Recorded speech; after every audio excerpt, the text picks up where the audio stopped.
네, 안녕하십니까. 아산정책연구원의 차도현입니다. 안녕하십니까, 야옹입니다.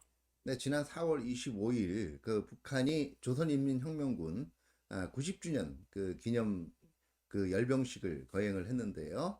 그 이 뭐 여러 가지 면에서 우리의 그 정치, 그다음에 안보 면에서 미치는 의미가 크다고 봐서 이번 이슈 브리프 준비했습니다. 예, 일단 열병식 장면 중에서 제일 중요한 것이 역시 김정은의 연설이 아닌가 네, 생각이 그렇죠. 듭니다. 예. 그래서 센터장님께서 그 연설 내용을 조금 보시면서 네네. 하나씩 좀 분석을 해 예, 주시기를 예. 말씀드리겠습니다. 혁명의 세대가 계속 바뀌고 날로 더욱 포악해지는 제국주의와 장기적으로 맞서야 하는 우리 혁명의 특수성은 백두에서 뿌리내린 위대한 혁명 사상과 정신의 바통을 굳세게 계승해 나가는 것을 군건설 반제투쟁의 초미의 전략적 과업으로 제기하고 있으며, 우리는 이를 군건설의 기본 핵으로 들어주고 나가야 우리 혁명 무력의 질적인 우세를 확고히 유지 강화해 나갈 수 있습니다.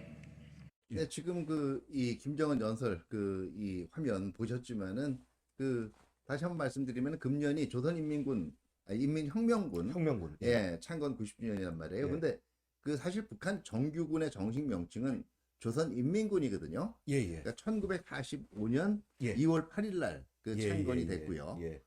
조선인민혁명군 같은 경우에는 지금 그럼 4월 25일이냐 지금 북한군의 기원이 2월 8일냐를 가지고 궁금해하시는 분이 굉장히 많아요. 예. 원래 그 이 북한군의 정식 창건 그 일은 예. 1945년 2월 8일이 맞습니다. 그리고 이 김일성 집권 이후에 초반부에는 사실은 45년 2월 8일을 기점으로 그 이 인민군의 그 이 창건 기념일을 기념을 했어요. 그럼 4월 25일은 어디서 나온 거죠? 4월 25일이라는 게 그 1932년 4월 25일을 얘기한 겁니다. 이게 그 김일성이 북한 정권이 수립되기 이전에 북만주에서 당시에 이 북한 주장입니다. 항일 그 이 유격 투쟁 빨치산을 조직을 했는데 이 날짜가 이 4월 25일이에요. 예. 그래서 이 1978년에 김일성이 이 북한군의 창건 기념일 자체를, 그러니까 어차피 북한군 뿌리가 예. 자기가 창시한 그 이 조선인민혁명군에서부터 시작이 됐다라고 얘기해서 창건 시점을 1942년 4월 25일로 소급했어요. 1932년 예, 4월 예. 25일로. 그래서 78년부터 예. 그 계속 그 이 4월 25일이 그때는 조선인민군 창건 기념일이라는 명칭을 썼습니다. 인민군 창건 기념일. 예. 그러다가 이게 김정은 시대 들어서 2018년에 이 두 개를 분리해요. 다시 말해서 이 1945년 2월 8일은 정규군이 창설된 때이기 때문에 이때를 그 건군절이라고 얘기를 했고요. 예. 그리고 이제 4월 25일은 계속 기념을 하되 조선인민혁명군이라는 명칭을 조선인민혁명군 창건 기념일이라는 명칭을 쓰게 된 거죠. 김정은 시대에 들어와서 이제 이 나름대로 김정은도 자기 정통성의 근원이 할아버지나 아버지란 건 잘 알아요. 예. 그렇기 때문에 과거를 부정하지는 않지만 뭔가 과거와는 차별화된 걸 자기 시대라는 걸 강조하고 싶은 거예요. 예. 그러다 보니까 2018년에 이 건군절을 과거에 78년 이전에 했던 일정대로 건군절을 이제 만들고요. 이때가 인민군 창건 기념일이라고 보는 거예요. 그리고 4월 25일은 그대로 남겨놨습니다. 뭐 나름 행사도 하고 했는데 사실은 금년 이전까지는 주로 주요한 이제 그 이 행사를 하면, 특히 군사 퍼레이드 같은 걸 하면 2018년 이후에는 2월 8일을 기점으로 했어요.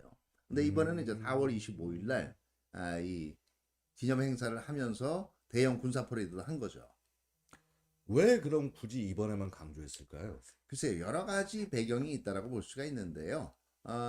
김정은 입장에서 이제 몇 가지는, 첫 번째는 아무래도 이 상징성의 문제. 예. 예, 지금 이제 그 최근에 신냉전이 시작이 되면서 예. 그 이게 러시아 우크라이나 침공 이후죠. 예, 예. 그러니까 북한, 중국, 러시아 간의 결속을 강화하는 데는 1932년이라는 시절이 모두 그 이 사회주의권 국가들의 그 이 표현에 의하면 반파쇼, 반제국주의 동맹을 형성하고 있던 때거든요.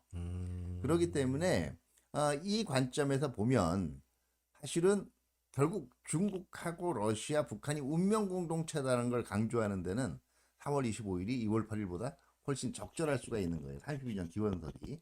사실 이번에 이제 조금 이따 얘기하겠지만 나온 무기 자체는 갑자기 그동안 우리가 예상했던 거에 비해서 저것도 나왔구나 하는 무기는 사실 없었어요. 예, 맞습니다. 예. 그리고 또 원래 예상했던 것이 4월 10일 날 이제 북한 용어로 태양절이라고 하죠. 예. 이때가 김일성 생일인데 이 110주년이에요. 북한 용어로. 예, 예. 그러면은 사실 일반적으로 기념을 해서 밖에다가 상징성을 보여줄 때는 110주년이 더 이른바 얘기하는 그 이 좀 밖에 되기에 그럴싸하죠. 예. 그런데 2월 8일도 지났고 예. 4월 15일도 지났고 4월 25일 날 했단 말이에요. 예. 그럼 두 개를 연결해 보면 예. 뭔가 기술적으로 예. 그 더 큰 걸 보여주기엔 좀 문제가 있지 않느냐.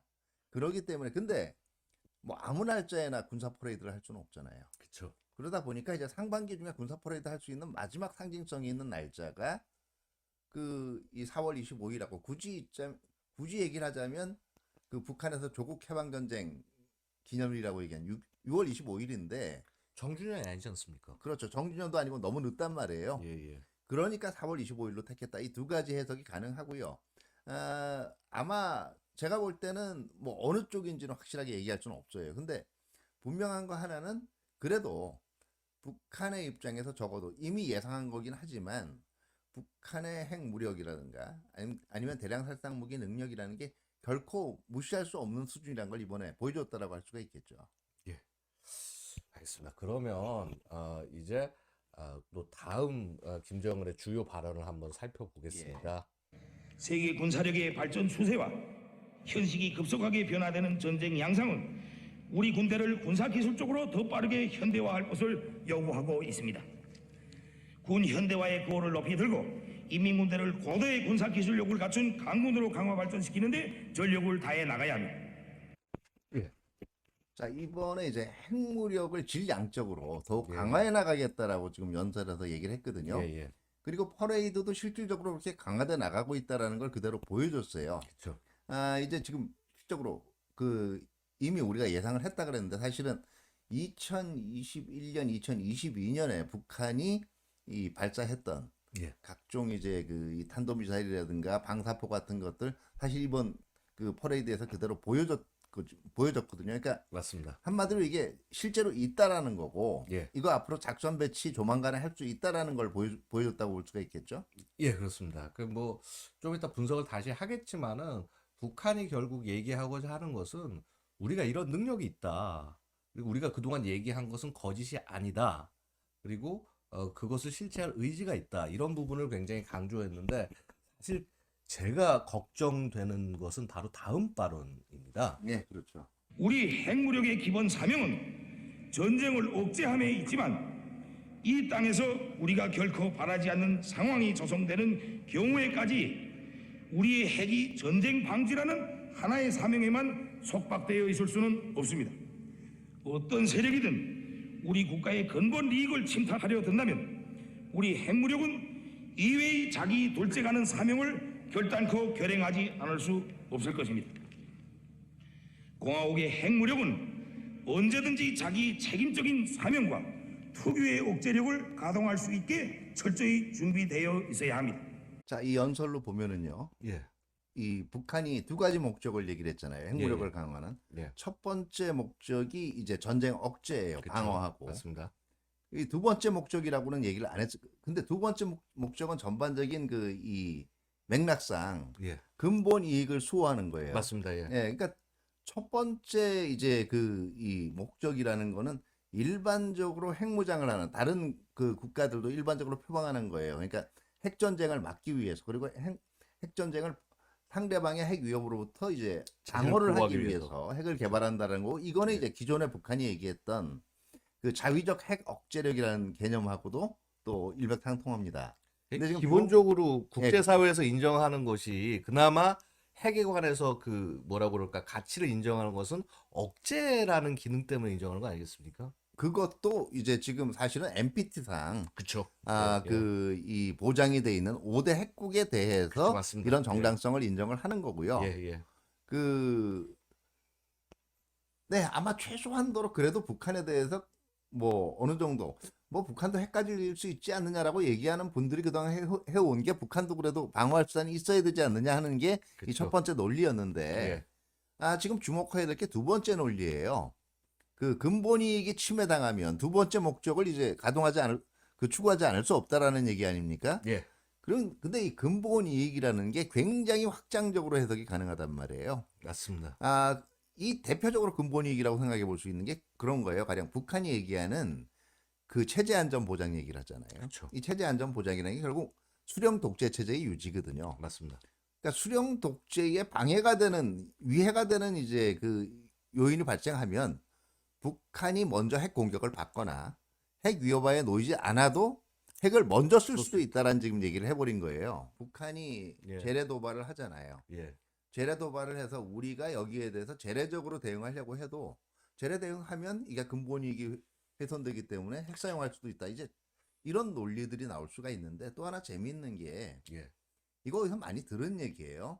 그쵸. 자, 우리가 3월 달에 러시아가 우크라이나 침공하고 난 다음에 이 미국하고 서방이 우크라이나를 이제 지원하니까 그 당시에 이제 푸틴이 러시아의 그 3원 핵전력에 예. 대해서 높은 수준의 대비 태세를 유지하라고 얘기를 했고요. 맞습니다. 예. 그다음에 이런 얘기를 했어요. 예. 지금까지 역사적으로 한 번도 안 일어난 일이 일어날 수도 있다라고 얘기를 했어요. 그리고 예. 최근에도 이 러시아 라브로프 외무장관이죠. 그쵸. 맞습니다. 3차 세계대전 얘기도 했어요. 예. 그러니까 결과적으로는 지금까지의 불문율들 예. 핵 위협을 받을 때 예. 핵으로 대응한다는데 그게 예. 아닐 때도 예. 지금 언제든지 핵을 쓸 수 있다라고 그것도 먼저 쓸 수 있다고 얘기한 거거든요. 예. 그러니까 사실은 러시아가 열어준 길을 그대로 활용하고 있다라고 볼 수가 있는 거겠죠. 그리고 사실은 이런 식의 가장 기본적인 그 룰조차 지키지 않는다고 한다면 뭐 나중에도 말씀드리겠지만 결국은 핵은 핵으로 대응할 수밖에 없지 않겠습니까? 그렇기도 하고요. 예, 뭐 1차적으로는 전제가 뭐냐면 그동안 특히 1970년부터 기산할 때 NPT 체제로 상징되는 그 국제적인 비확산 체제의 근간이 완전히 무너지는 거죠. 그리고 북한이 얘기하고 싶었던 건 사실 그럴 능력이 있다라는 거를 이제 무기 체계를 군사 퍼레이드를 통해서 보여줌으로써 직접적으로 우리한테 과시를 한 거라고 볼 수가 있어요. 우리뿐만 아니라 전 세계죠. 참 무거운 현실이 아닐 수 없습니다. 예. 이제 북한의 무기에 관해서 좀 말씀을 네, 그렇죠, 나눠볼까요? 예. 그럼 제일 먼저 보겠습니다. 친절하게 북한에서 예. 조선중앙통신에서 이제 어떤 제대가 통과하고 있다까지도 다 설명을 해줬어요. 맞습니다. 지금 나오는 이것이 바로 그 뭐냐 얼마 전에 4월 16일에 발사했던 전술 유도무기. 예 맞습니다. 전술 유도무기. 그리고 이게 예. 2018년에 예. 김정은이 그 개발을 주시했던 아마 신형 전술 핵무기 예. 이거하고 연관지어 생각을 해볼 수가 있을 거예요. 예. 알겠습니다. 자, 그러면 그 다음에는 그 소위 북한이 그 스커드를 대체해서 만들고 있는 KN-23, 그다음에 KN-24, 이 시리즈들. KN-23 같은 경우는 이미 사실 모든 검증이 끝나고 실전 배치 상태라고 봐야 될까요? 이른바 얘기하는 이제 북한판 이스칸데르죠. 예. 지금 저렇게 자주 등장하고 있는 거는 이제 거의 실전 배치가 이미 됐거나 임박했다라고 이제 북한은 얘기하고 싶은 거고요. 예. 뭐 KN-24도 이건 이제 북한판 에이테킴스죠. 예. 이것도 아마 지금 같은 선상에서 파악을 해야 될 거고요. 예.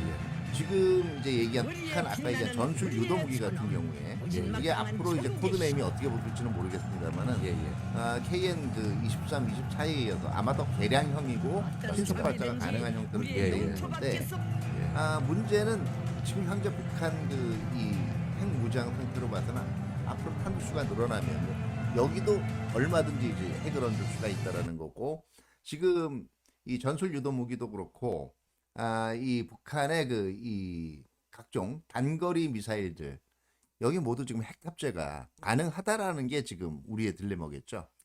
예, 결국은 게다가 이제 지금 이 미사일들 자체가 소위 말해서 쿼시 벌리스틱 미사일 그러니까 그 뭐라 그럴까 이렇게 그 풀업 기동이 가능한 그렇죠. 그래서 미사일 방어 회피 기동이 체계로 가능한 그렇죠. 미사일 방어 체계로 방어가 지극히 어려운 이런 체제로 가고 있다는 것 자체가 사실 우리 군이 좀 더 준비해야 되지 않겠습니까? 예, 예. 그리고 사실 이제 그 북한 주요 전력 중에서 핵 탑재가 가능하다는 또 하나가 탄도미사일뿐만 아니라는 걸 가능성을 보여주는 게 물론 탄도미사일하고 어떻게 보면 포병 전력의 하이브리드에 가깝습니다만은 북한이 그 이야기하는 초대형 방사포 이거 같은 경우에 거의 아마 맞습니다. 예, 사정거리로 예. 보면 예. 우리나라 중부 지역까지 날아갈 수가 있는 거죠. 그쵸, 그쵸. 이것도 이번에 선보였죠. 맞습니다. 근데 사실은 더 커다란 문제랄까, 뭐 사실 한반도뿐만 아니라 우리 주변국, 그러니까 예를 들어서 주일 미군이나 기타 괌 기지라든가. 예, 괌 기지라든가 이런 거에 대한 위협으로 지금 새롭게 등장하고 있는 것이 바로 극초음속 미사일 아니겠습니까? 네, 그렇죠. 이 통상 얘기하는 한 6, 7 이상의 예. 그 지금 속도를 내고 있는 건데 이거 자체가 아마 흔히 얘기하는 이 극초음속 미사일이라서 못 잡는다가 아니라 잡기가 이제 굉장히 힘들어지는 거겠죠. 자, 이번에 그 열병식에 그 화성 17 ICBM이 또 다시 등장을 했습니다. 이게 지금 3월 24일 날 북한이 쐈다 그러는 거죠. 예, 맞습니다. 실패 이후에 다시 등장한 것인데 센사님께서 어떻게 바라보시나요? 근데 지금 일단은 지금 그 어쨌든 저게 이 실거리가 정상 각도로 쏘게 되면 한 15,000km 지금 날아가는 거 아닙니까? 그러니까 미국 맞습니다. 전역이 커버가 되는 거고요. 예. 이번에 저 ICBM이랑 같이 그 북극성 그 O형의 또 개량형으로 보이는 신형 SLBM이 등장을 했단 말이에요. 예, 맞습니다. 그동안 지금 이 퍼레이드에도 쭉 나오지만은 예. 한반도나 그 미국의 해외 기지를 겨냥할 수 있는 예. 그 이 단거리 탄도미사일 그 다음에 중거리 탄도미사일 여기 이어서 이제는 이 미국 본토를 겨냥한 ICBM 그리고 이거를 그 이 수중에서 발사할 수 있는 SLBM까지 이제 모든 이 이전에 핵이어 옵션을 다 갖췄다라고 이제 볼 수가 있는 거죠. 결국은 또 이 SLBM은 또 고체 ICBM과도 연결되지 않습니까? 그렇죠. SLBM에서 쓰이는 그 고체 연료 기술이라는 게 나중에 그 북한이 그 ICBM을 계속 발전을 해가지고 1단까지 이제 고체 연료화 하는 하나의 기술적인 근본이 될 수 있는 것도 있고요. 이렇게 선택지가 다양해지고 또 그 이 핵탄 기수가 증가하게 되면 아마 북한의 그 이 핵 독트린도 굉장히 이제는 공격적으로 변할 수가 있다라는 거죠. 지금까지는 뭐 사실 실제로 그럴 수 있을까 하는 얘기들이 그 많았지만 이번에 그 김정은 연설에도 나왔지만 필요하면 핵공격이나 핵위협을 받지 않고도 먼저 그 핵을 사용할 수 있는 여지가 굉장히 확대가 됐다라고 볼 수가 있거든요. 그 흔히 얘기하는 그 미국의 핵보복을 별로 두려워하지 않고도 그 한반도 초전부터 다량의 그 전술핵을 사용할 수 있는 여지를 이제 남긴 거고요. 실질적으로 이번 아마 퍼레이드에서 북한이 던지고자 하는 메시지는 우리는 이미 그 역량을 갖췄거나 도달하고 있다. 지금 이 얘기를 하고 싶은 것 같아요. 결국은 우리의 대응이 그 다음부터 예. 문제가 되겠습니다. 그렇죠.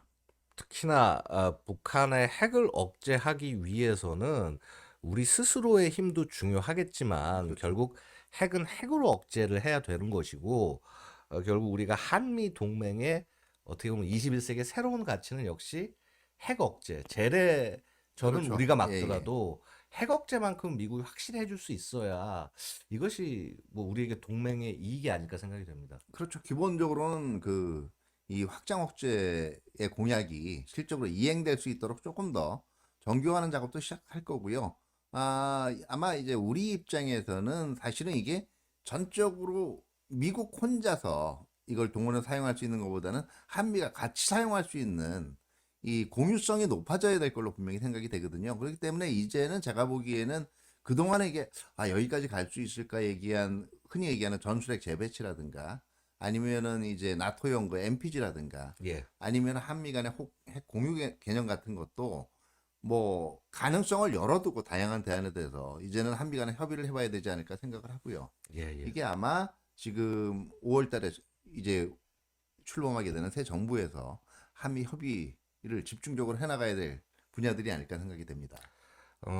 결국 그런 것 같습니다. 역사 속에서 보면은 서로 군축 시도를 하다가 이게 실패하고 결과를 못 가져올 경우는 어쩔 수 없이 군비를 준비해야 되는 그런 상황으로 가는 것이 그렇죠. 아니겠습니까? 예, 예. 그 군비 통제라는 것 자체가 사실은 군비 경쟁하고 완전히 다른 궤가 아니거든요. 같이 예. 진행이 되는 거기 때문에 맞습니다.